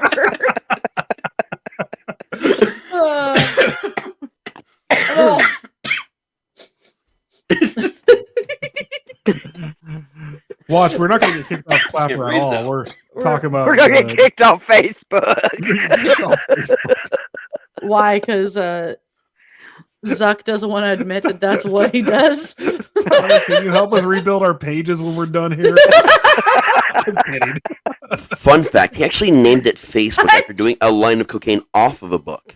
He smacked his face against it in the process, and he was like, face, book. I I just write about haunts. I don't visit them. Exactly. Hashtag book scurvy. I'm sorry. I'm sorry. I still need to get that shirt. That's not riding the coattails, is what you're trying to say. No, I was kidding. God, my nose is all stuffy. Yeah, it's stuffy. Sorry. That's what all this white is, guys. That For the nasal audio drip. side of things. What's going on with that nasal drip? Let's just demonetize on Spreaker. Woo! All right, so let's talk about. There's a reason I post all my comments on YouTube these days. Better hurry, taking it off. Oh, damn it! Damn it! I need it. All right. Okay, so suspects: Baldwin, Eccles, and Miss Kelly. At the time of their arrest, Jesse Miss Kelly was 17, Jason Baldwin was 16, and Damian Eccles was 18. Baldwin and Eccles had been previously arrested for vandalism and shoplifting, respectively.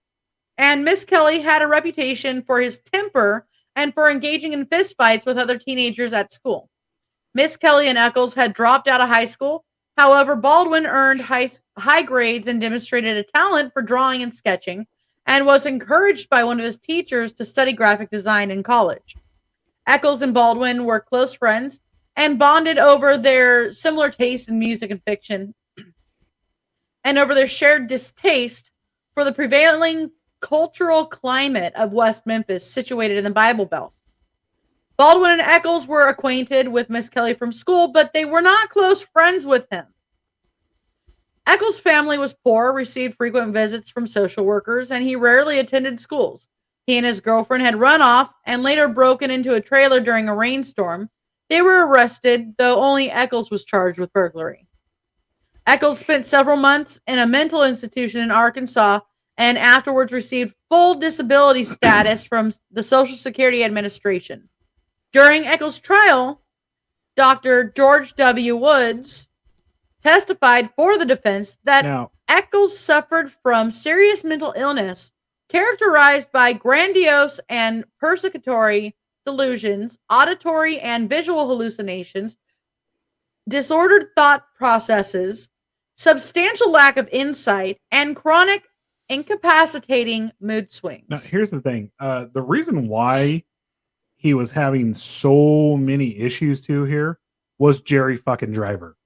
Mhm. That guy did not leave him alone and drove them, him and his mom, and to head to Oregon for a while. And then he even went as far to start calling the local police departments there and whatever psych ward, everything he could.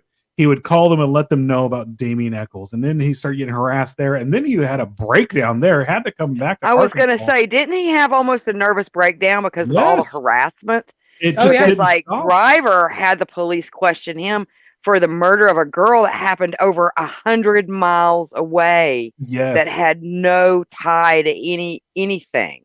The minute Eccles got back to West Memphis, Jerry Driver was waiting for him at the bus stop and immediately had the cops get him because I think he I forgot what it was. It was something that he couldn't have contact with his girlfriend. And he found out that he had contact with his girlfriend, and he immediately got him put in juvie for 2 or 3 weeks. Immediately. So also at his death penalty sentencing, at the hearing, Eccles' psychologist reported that months before the murders, Eccles had claimed that he obtained superpowers by drinking human blood. At the time of his arrest, Eccles was working part-time with a roofing company and expecting a child with his girlfriend. So, yeah, and I'm sorry, I don't believe a whole lot of these diagnoses. I don't. Well, the thing about it is, Damien Eccles was actually extremely smart. I mean, he was maybe not in the academic sense, but he was very intelligent. He was very creative. He had a creative mind, a very artistic mind, and he was extremely sarcastic. And you could not blame him after everything that he had been through to just say, you know, I am the Lizard King and I can do anything, just to see, like the middle finger to authority. These boys actually believed, with the exception of Miss Kelly, because Miss Kelly didn't understand anything that was going on. He was just going along with things, thinking that he would, as soon as this was over, he was going to go home. Jason, Damien Eccles, babe, sorry, it's throwing me off. Damien Eccles and Jason Baldwin, they really believed they really believed that because they didn't do anything, they believed at the end of this they're going to be let go. So the entire time, this is the reason why Damien Eccles was being a shithead the entire time. One is he's just a shithead punk, just talking shit to authority, which that's what they do. That's what kids do. Like we all did it. But he was basically like, they all believed that when this was over with, Jason Baldwin believed that God was on his side. No joke, that God would not let this happen to him. I mean, I'm guilty as a kid for doing the can and here, okay. Example of being a shithead little punk, okay? What? My friends and I were standing there with the police across the street harassing some of our friends. We started doing the can and we said, I smell bacon, I smell pork, I smell the police of Buena Park. But yeah, that's just that age. And then if you have somebody that's constantly like, and they were always fucking with us. Yeah, I mean, like you become very anti-authority. Yeah. Yeah, they had it out for all the punk rockers in that area, like over there in Buena Park, and they would mess with you just simply if you had like They Liberty would mess Strikes- with you for walking down the street. I will never Exactly. forget, me and a whole bunch of our friends were walking in Little Five Points, and like a cop did like a full body like pat down Oh, Oh, yeah. Oh yeah. Oh, yeah. We got for nothing. sat down For nothing. for walking, a like lot. we were walking towards Knott's, Yeah. and it was just a group of us, and they didn't like that there was a group of us gathered together walking, so Mhm. they stopped us and searched us all, and it was just ridiculous because none of us were doing anything wrong other than going into Knott's to go ride rides or play video games or you The know. problem is, though, a lot of us are born that way, and like even now at my age, I still have problems with authority. I mean, it's weird because like in Riverside, most of the cops were really cool, and they treated us easily. The North Dayton cops were cool. It wasn't until we went into like the richer cities where the cops would just they'd follow you in their car, or if you were at the mall, one of the nice places, the guards would follow you around the apartment stores and shit. Like that was normal, but like here where we live, the cops were actually not bad. And I got to grow up also with a cousin who married into the police force. One of my best friends ended up joining the force for a while. Another one that I met just a couple decades later was an ex-retired police chief, and he's like one of my best friends in the whole world. So it was really weird for me, like seeing both sides at any given moment between the really cool, like down to earth, want to help you side versus the I'm following you because you're a different side, and you never My knew dad- kind of. Well, I have a lot of friends that are officers. My Yeah. thing is with authority. That would have meant any authority figure, any adult, any. The whole logic of show me your ID right now. It's fuck My you. dad I'll is show you my Oh my ID. God! Did you get that too? Well, yeah, I'm walking down the street. I don't have to have ID on me. Thank you very much. my dad is bald with blue eyes, and he didn't used to be as tan as he is now, but kind of figure that he's a beach bum. but like my dad's bald. He shaves his head because he was going bald, and Mhm. he has blue eyes, and so he would actually get questioned a lot just simply because of that. And it's funny because if they had seen his hair, he has black hair. I mean, Did he wear ox bloods? no, not at all. I mean, my dad was pretty regularly wearing like a Mickey Mouse t-shirt and like board shorts. Like and still wears a higher class version of that now. Like I think the thing that killed me the most was like when you'd just be chilling in a That parking won't lot go with like away. a group of friends, and they'd show up, and like for us, we weren't doing anything fucked up in the parking lots. Half the time we were playing like hacky sack, or we were just smoking a cigarette, just standing there and talking. But if you stand in a circle, it really makes people uncomfortable, no matter what you're doing. I learned as a child, you cannot stand in a pattern of any kind anywhere, or people will lose their shit. No pattern Especially a standing. circle. Damn it! Yeah. And then we have stuff like they do block takeovers over here in our neighborhood, and they street race down the street behind us. None of them get in trouble. Yep. No, Oh, yeah. Like, that happens but here they're too. so Yeah. busy trying to get those punks. One of the best times I ever got pulled over. I literally turned down the dirt road to go to my house. And this is probably like it was 8:00 at night. I was a senior in high school, and I was actually coming home from because I found out from my counselor I missed a couple courses that I needed to do. So they got me enrolled in our adult school, which is also ran by the Kern High School District. And I was literally coming home from that. I got pulled over by a cop, and he goes, "What are you doing here?" I was like, "I don't need to tell you that." And he's like, "Well, what's going on here?" Like, I think I sat there with him for a minute, and all of a sudden he's all, "Seriously, why are you turning on this dirt road?" I was like, "I live down there." And he's all, "You do with the address here?" I was like, 7130 Barlow Road. I was like, "Do you need to see my ID right now?" I remember getting into it with him. And he's like, "All you got to do was say you live down there." I was like, "Dude, why are you questioning me? Why would I be turning on this road when I knew a cop was following me?" He's like, "Oh, whatever." And he just like left. That was the end of it. I'm done with you. I remember that so vividly. I was like, "Come on, man." I talk about being harassed, and then I'm thinking right now about all the times that I really should have been harassed. Like by the police, like getting shit faced by the train tracks and they will say breaking this, into abandoned houses, like all kinds of crazy shit. Never a cop around, but we're standing in a circle in a parking lot. There's like 5 there cars. were a lot of cool cops that recognized when it was okay, like you're just kids blowing off some steam. Here in Kern County, a lot of cool sheriffs. There was a couple. Usually the new recruits is usually the ones that are like all gung ho about. Yeah, they were the one. I had a few of them who I was like, one of my friends at the time threw up all in my car as we're coming out behind the school was about a half mile away from my old house, and it was a party area because you had a field and then you had one of us school right there, and you could literally go party there with your lights off, and you could see the 2 main highways coming together. You could see all lights, and as long as you got out of there at a certain time when there was no one going by, more than likely you weren't going to get popped by the cops. Well, there was all of a sudden everyone's like, "We got to leave right now," and I kept trying to tell everybody. I was like, "Don't leave all at once." I was like, one at a time. mm-hmm. Every so many part, everyone just lined up. It was a parade of about 10 cars coming out from behind the school, and then lo and behold, mine was the last one, and I saw lights coming up in the distance. I was like, I know that's a sheriff. I know it's a deputy. I was like, I know it's a deputy. And all of a sudden I look over to my friend and he looks at me and he just goes, "My name is Ralph," all over my car. Now, oh my God. I was like, I'm pulling onto the highway going, "What the fuck, dude?"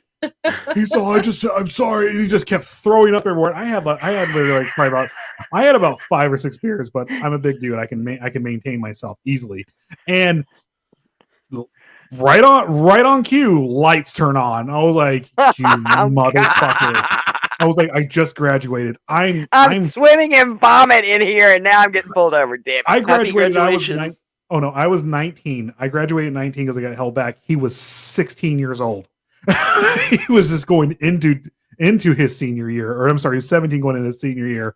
And I'd literally get pulled over by the cop, and he turns to me and he comes to the window and goes, "How much have you had to drink?" I was like, "I had a couple beers." He's all, "Do you guys know you were behind one of us school or whatever?" He's like, "He knows a school partying behind." I was like, "Yes, I know." He's all, "What are you doing?" And I was like, "I'm trying to get my friend home who's just threw up all over my car." And he looked into the car and goes, I saw the expression on his face, "I'm not dealing with this." This is too much paperwork, too much mess. Turned around and goes, "I'm going to follow you for the next mile. If you swerve once, I'm going to pull you over and get some other cops over here, and they'll take care of this." And I was all, "Thank you." And he did. About a mile and a half down the road, followed me. And I looked over as soon as he was over. I was like, "You motherfucker, Ryan." I was like, "You are cleaning us up, but you saved our asses because you threw up." I was going to say, he saved you guys. All that vomit. So, sorry. Dell has a comment in regards to our actual subject. Just Andre the Giant, the Nephilim. I know. Andre the Giant, the Nephilim. Nephilim. A lot of the psychs at the time were very eager to have bizarre patients to report on. Mm-hmm. If they could get a psychotic patient, it was worth a new publication, and it was gold for them. Well, it hasn't really changed much, sadly. It's slightly better than a couple of decades earlier, but there was a lot of grooming people into the problems that they wanted them to have. Mm-hmm. And actually, we have, and I say we as in Natalie and us, and I only mention this because Raz and Dell weren't around for this. We have actually dealt with one of these kinds of cases personified. Mm-hmm. You know, like she somebody who on top of it wanted to have all these bad things wrong with them and utilize them as a means to further her supposed fame. But at the same time, these doctors, they went along with it. She actually has the paperwork that says she has all these disorders and all these comorbidities with these disorders. And it was like compiling one over the next. And she was a psychiatrist. She is a psychiatrist's freaking wet dream. Well, the thing about this case, it actually, a lot of people saw, again, they saw dollar signs in their eyes, and it built the careers of people on this. This with the McMartin preschool scandal, and this actually funneled a lot of money into these what is it? Funds that go after satanic abuse or whatnot. All this other stuff. It got a lot of money going that way.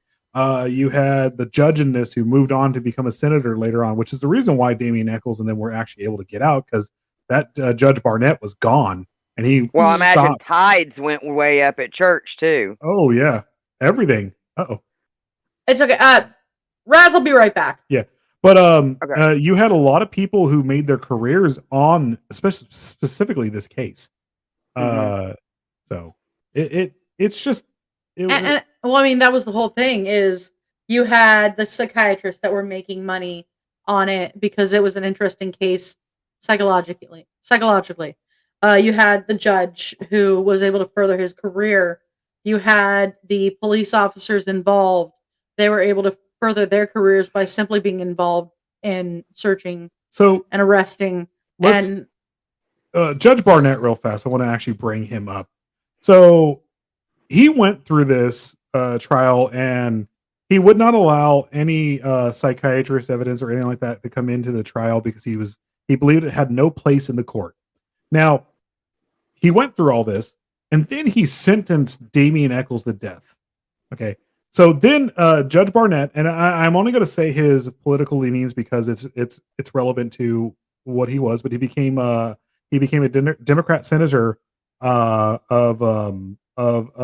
state senator of Arkansas. Now, when he was a state senator, mind you, he did not support the death penalty, and that's the reason why when he was a senator, after all this was done, that he was actually voted out of office because Arkansas is a very pro-death penalty state. I find that to be very hypocritical that he sentenced Damian Eccles to death, and then when he became a state senator, ran on the Democrat logic of or the campaign or Democrat views of getting rid of the death penalty and lost his job. I thought it was crazy. Very, Well, very it was kind of like karma, though, if you think about it. It was, and I like again. I'm only bringing up his political leanings because it was relevant to him becoming a senator. It's no different than bringing up Bundy being a Republican and Gacy being a Democrat. Because Right. was accurate. That's who they were. It's reality. That's what happened. oh, right. So let's see. I Where guess we we're at? going to get into Chris Morgan and Brian Holland. Are these the two? Are these the two people you were talking about, Natalie? The ones that had left 4 days afterwards, yeah. Yeah. Okay. Did you want to talk about them? Or did you want me to read the information that we have on them? Yeah, just read the information that you've got. Okay. Now, I do have a few other suspects here. So, Oh, no, Chris you know Morgan, what? Go ahead. Yeah, I'll do Mr. Bojangles. Okay. So, early in the investigation, the WMPD briefly regarded two West Memphis teenagers as suspects, Chris Morgan and Brian Holland, both with drug offense histories, and had abruptly departed for Oceanside, California, 4 days after the bodies were discovered. Morgan was presumed to be at least casually familiar with the three boys, having previously driven an ice cream truck route in their neighborhood. It's always the ice cream truck driver. We have a creepy one in Sweet our neighborhood. tooth. Hey, I have a sweet tooth fast. or I love maybe it. Slippy. Oh. He's an ice cream truck guy, though. But I like Slippy. So, Slippy's rad. Yeah, but he works at an ice cream parlor. Ice cream parlors don't move. Slippy has a truck. It's just broken down right now. Long story. So, arrested in Oceanside on May 17, 1993, Morgan and Holland both took polygraph exams administered by California police. Examiners reported that both men's charts indicated deception when they denied involvement in the murders. During subsequent questioning, Morgan claimed a long history of drug and alcohol use, along with blackouts and memory lapses. He claimed that he might have killed the victims, but quickly recanted this part of the statement. California police sent blood and urine samples from Morgan and Holland to the WMPD. But there is no indication WMPD investigated Morgan or Holland as suspects following their arrest in California. The relevance of Morgan's recanted statement would later be debated in trial, but it was eventually barred from being admitted as evidence. That's another thing Judge Barnett kept doing. Everything that could have saved these kids, Eccles and Miss Kelly and Baldwin, every little bit of evidence, he would just be like, "No, not our problem. This isn't part of the trial." I was like, "It's very much should be part of this trial." It proved there, and I don't think this was ever really investigated, was it? Nope. Not any further than, hey, we gave them a polygraph test. Hey, they failed the polygraph test. And hey, the guy said I regularly black out and might have done it. West Memphis, the police. I'm again, half my family's from Arkansas, and there is a stubbornness about Arkansas when it comes to this stuff, when it comes to anything. And half the time it's a good stubbornness. It's people doing the right thing. But when they're wrong, when they are absolutely wrong, they won't admit they're right. They will not. But I've heard that before especially about the legal system there. Yeah, if they will not budge. Dear God, I mean, look at, I hate to say this, but look at Bill Clinton, man. What is the definition of is? That guy, what is? He was, I mean, my grandmother was a proud Clinton. Well, that's an awfully slippery slope. I'm sorry, not to bring him up, but I mean, look, he's from Arkansas. We're all, my grandmother and him, they all have the same mentality that it was, I didn't do it, and I'm not argued to death. It wasn't me. It wasn't me. Shaggy defense, and the Shaggy defense did not work for Daryl Brooks. But what I'm trying to say, he sure tried that too. People from Arkansas, man, when they tell you no, it is no. Yeah, and it does not stop. Unless they change their mind to yes, then it doesn't happen. Wait, no. If they change their mind to yes, they had never said no in the first place, even when they said no. Very proud people. Very, very industrious, very good people, but man, they are stubborn as the day is long. Yep. Arkansas, where no means fuck off. I'm not kidding you. Yep, basically.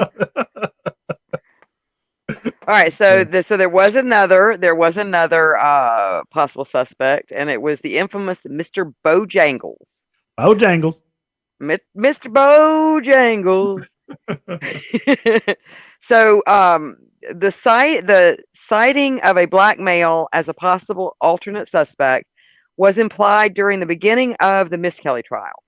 Now, according to a local West Memphis police officer, on the evening of May 5th of 1993, at 8:42 p.m., workers in the Bojangles restaurant located about a mile from the crime scene in Robin Hood Hills reported seeing a black male who seemed mentally disoriented.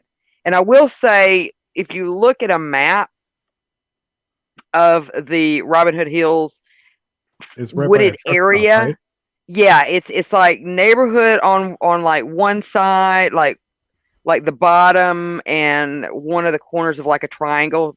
Like think about a triangle, and it also butted up to a very what was becoming an industrial area with truck stops and different things like that. That area too wasn't it like it butted up to against a separate city or town or something like that. It wasn't that. No, it was a highway. Okay, there you go. It was a highway. It was a highway. So technically, and that's one of the things I think they said in west of Memphis is that it would be really easy to get on that road and be gone and out of the state before the police even realized what happened. Oh yeah. But so anyway, the guy seemed mentally disoriented, and he was inside the restaurant's ladies' room. The man was bleeding and had brushed against the restroom walls. Officer Regina Meeks responded to the call, taking the restaurant manager's report through the eatery drive-through window. By then, the man had left, and the police did not enter the restroom on that date. The day after the victims' bodies were found, Bojangles manager Marty King, thinking there was a possibility or a possible connection to the bleeding man found in the restroom, reported the incident to police officers again, who then inspected the ladies' room. The man reportedly wore a blue cast type brace on his arm that had white Velcro on it, which would make me think of like the ones that you kind of wear, like if you've got carpal tunnel syndrome, maybe. Mhm. Yeah. Which would have made it difficult to tie up and murder 3 young boys. That's assuming. I mean, those things come off. That's They assuming come on. Yeah, exactly. that Well, a he lot of the actually older even- ones had the actual piece of metal inside it Mhm. Yeah, Yeah. but you can too. still take Like, them it off. was, oh yeah, I'm saying, but they were like even more restricted back then. Mhm. It was. I remember my grandmother had one, and it was like it would literally hold her hand like like this. properly in place, and it was stiff. Yeah. It was. Yeah. Yeah, I remember seeing those. It was brutal. My best friend wears one at work because, well, she has carpal tunnel. But Mhm. again, they come off. It's not like she wears it all the time Right. wherever she's going. Well, and you've got to think about Bundy too. I mean, like I know this is kind of a stretch, but if Yeah, you come well, off, I mean, Bundy pretended like he had on a cast. Yeah. You see it all the time with neck So- braces in like court and stuff over like car accidents, and they walk out of the courtroom Like and just there- take them yeah. off. And, If the glove don't fit, you must have quit. Now, King also gave the officers a pair of sunglasses he thought the man had left behind. And the detectives took some blood samples from the walls and tiles of the restroom. But now I will say that restroom had already been cleaned. It had been cleaned since the night, like the night that Yeah. the restaurant had made the first initial call, and then the time that the police finally did respond to actually come inside. That bathroom had already been cleaned. I Yeah. think the police lady who responded, Meek. she went in there and looked. She went in there, peeked and looked, and then she got another call immediately that was like, something. This was basically to her. It was okay. Blood is here. We don't know exactly what's going on. And then she got a call immediately to like a disturbance that she had to get to. So it wasn't like she was like, "Oh, this ain't my problem." It was that she had to get going. And then immediately after that, like any other restaurant's going to, because people are going to come in, and they didn't shut the restaurant down. They had to get it cleaned up. Yeah. You know. Well, and ironically, police detective Brian Ridge testified that he later wound up losing the blood scrapings. Now, there was a hair identified as belonging to a black male that was, however, later recovered from a sheet wrapped around one of the victims. I wonder that if because the other main victim is Terry Hobbs. You mean suspect? Suspect. I'm sorry, not victim. Sorry. Yeah, suspect is Terry Hobbs. So Terry Hobbs had a history of abuse, domestic abuse. Now, when he got with Christopher Branch's mother, Pamela Branch, Christopher Branch, it was almost, they said it was almost like he was jealous of the attention that Christopher Branch would get from his mother. Christopher Branch was very much afraid of Terry Hobbs, and knew that Terry Hobbs did not like him. There was several Terry times, was very hard on him too, wasn't he? Like very like hard. if it was a punishment, it was like an over exaggerated punishment. If he accidentally peed his pants, it was a brutal beating. Mhm.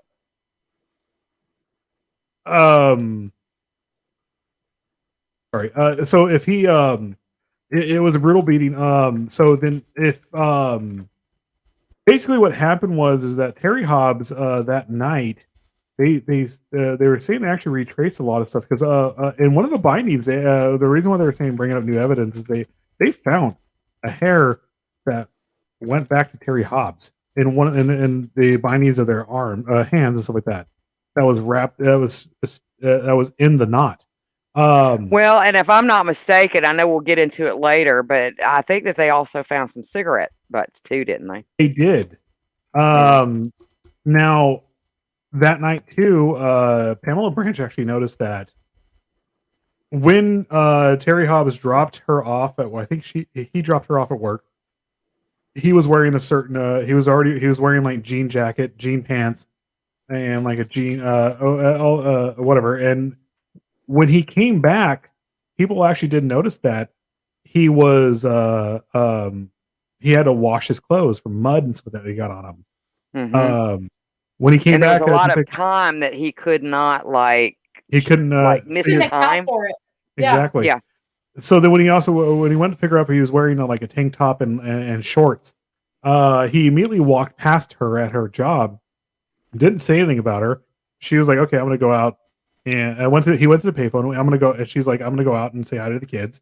She goes, "Hey, where's Christopher?" Or Steve? I'm sorry, Stevey Branch. He goes, "Hey, where's he at?" That's when she found out from her daughter that they were out looking for him. They couldn't find him. Then all of a sudden he comes back. She goes back to her. He's all, "Had to call the cops. We can't find your son." Now, that is right there where he couldn't account for time missing. There was actually some people who actually came up and said, "Hey, they did see some things when he was walking back." But yeah, they couldn't exactly. He couldn't account for where he was at. He kept changing. Later on down the road, he changed his. He even couldn't account to because he sued. Who was it? One of the Dixie Chicks. He sued one of them for defamation, and then she was like, think I remember that. She's like, "I don't know why he's suing me." And then all of a sudden, because of that, they were able to question him about his whereabouts on record, and it got really in depth and like to the point to where they were possible sexual molestation coming out by him and everything. It very much points to him. Oh yeah. That there is a good chance that it was him who killed him, that he got one of his friends involved to help hide the bodies but because the Alford plea, however you pronounce it, did I pronounce it right again? Alford. The Alford plea. Alford. Yeah. They'll never ever investigate The state cover your ass clause. Yep. This guy will never be investigated for this crime, and even if they come forward with it, even people come forward and say, "Yeah, I know it's him," never ever will ever investigate him in any way, shape, or form, or anybody else. So yeah, it's done. They're done with it as far as they're concerned. Oh, yeah. It's off the books. So do you guys want to get into the investigation part on the second episode? Because we are 2 hours so in. at the beginning of the next, or we're gonna start the investigation next episode because there's a lot. This is such a long case. I mean, it's 18 years worth. So long. Can we? I know we said we're taking our break December 20th. We're probably not going to take a break from the podcast. Though. Well, no, we might have to do 2 episodes in 1 week to get that done. Oh well, we'll figure it out. Leave them on a cliffhanger, man. I'm not taking breaks, so I don't know. I don't know what these breaks are that you speak of. I'm trying not to at all myself. We'll take a break from Owl Light for Dell, but sleep. Whatever We you need want no to do, sleep. just We'll tell me. sleep I when we want to not take breaks. I have to do things. Yeah. But, Man. So we'll be back in a week or 2 to finish this one up. Do you want to do it in a week, or do you want to do it in a week or so? We'll figure it out. We'll figure it out. But guys, happy Thanksgiving in a couple days. Yeah. Gobble gobble, motherfucker. Happy Turkey Day! The reason why we're doing this on a Tuesday night is because Thanksgiving's we on a figured Thursday you guys night. didn't want to watch us while you were dying from eating too much food. Yeah. Actually, funny story. I always watch the Everybody's Hunger Games sleeping from all the movies. tryptophan. Yep. I watch Thanksgiving and all the Hunger Game movies during Thanksgiving because there's nothing like Hunger stuffing Games. yourself while you watch people starve. I've been doing this for years. It's my tradition. Thanksgiving and Hunger Games. All right. All right. Well, thank you guys for joining us tonight. All right. Have a wonderful night. Suck it. Bye, guys. Bye. Suck it. Suck it.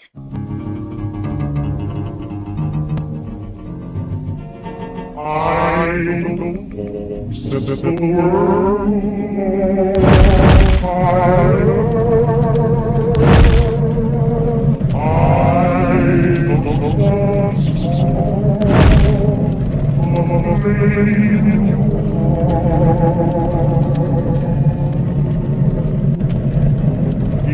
Thank you.